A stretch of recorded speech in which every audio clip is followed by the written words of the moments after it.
നമസ്കാരം, നാട്ടുരാജ്യ ന്യൂസിലേക്ക് സ്വാഗതം. നാട്ടുരാജ്യ ന്യൂസ് ഇന്ന് റിപ്പോർട്ട് ചെയ്യുന്നത് കൊടുങ്കാറ്റിൽ വിനാശം വിതച്ച ഇലക്ട്രിക് പോസ്റ്റിനെ പറ്റിയാണ്. കഴിഞ്ഞ ദിവസം തൊടുപുഴ പന്നിമറ്റം റൂട്ട് കുമ്മങ്കല്ല് ഭാഗത്ത് 13 പോസ്റ്റുകളുമാണ് മഴയത്ത് വട്ടം മുറിഞ്ഞ് വിനാശം വിതച്ചത്. പണ്ടത്തെ ഇലക്ട്രിക് പോസ്റ്റ് ഒടിഞ്ഞാലും വട്ടം ചെരിഞ്ഞു നിൽക്കാറേ ഉള്ളൂ. ഇപ്പോൾ ഭാരമുള്ള ലൈൻമാൻ പോസ്റ്റിൽ കയറിയാൽ ഒടിഞ്ഞ് ചാടുന്ന രീതിയിലാണ് ഇലക്ട്രിക് പോസ്റ്റുകൾ നിർമ്മിക്കുന്നത്. നിർമ്മാണവുമായി ബന്ധപ്പെട്ടുള്ള അഴിമതിയാണ് ഈ പോസ്റ്റുകൾ ഇത്രയും കാറ്റത്തൊടിഞ്ഞു ചാടാൻ കാരണമെന്ന് പറയാതെ വയ്യ. ലൈൻമാൻമാർക്ക് പേടിച്ചിട്ട് പോസ്റ്റിൽ കയറാൻ പറ്റാത്ത രീതിയിലാണ് ഈ പോസ്റ്റിൻ്റെ ഉള്ളിലിരിക്കുന്ന കൂട്ടുകളും കമ്പികളും. ഏറ്റവും ഗേജ് കുറഞ്ഞ കമ്പി പൊട്ടിപ്പൊളിഞ്ഞ് പോസ്റ്റ് ചിതറിക്കിടക്കുന്ന ഭാഗമാണ് ഈ കാറ്റത്ത് കാണുന്നത്.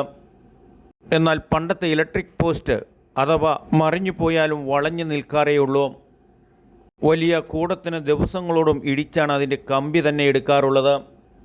ഇപ്പോൾ ഇതിൻ്റെ ഉള്ളിലുള്ള കമ്പി ആക്രി വിലയ്ക്ക് വരെ ഗുണമേന്മയില്ലാത്തത് വെച്ചാണ് ഇത് നിർമ്മിച്ചിരിക്കുന്നത്. സത്യത്തിൽ ഇത് പണിത കോൺട്രാക്ടറോട് ഇതിൻ്റെ നഷ്ടം ഈടാക്കിയാൽ മാത്രമേ KSEBക്ക് പിടിച്ചു നിൽക്കാൻ സാധിക്കുകയുള്ളൂ. കുമ്മങ്കല്ല് മുതൽ പൂമാല റോട്ട് വരെ 90ഓളം പോസ്റ്റാണ് ഈ കഴിഞ്ഞ കാറ്റത്തും മഴയത്തും ഒടിഞ്ഞു ചാടിയിരിക്കുന്നത്.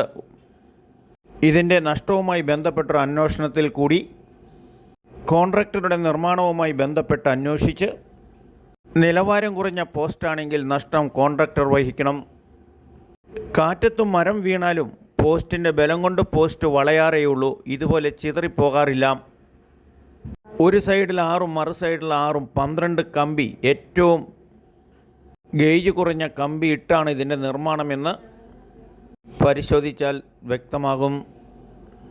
Reporting Natturajya news, Thodupuzha.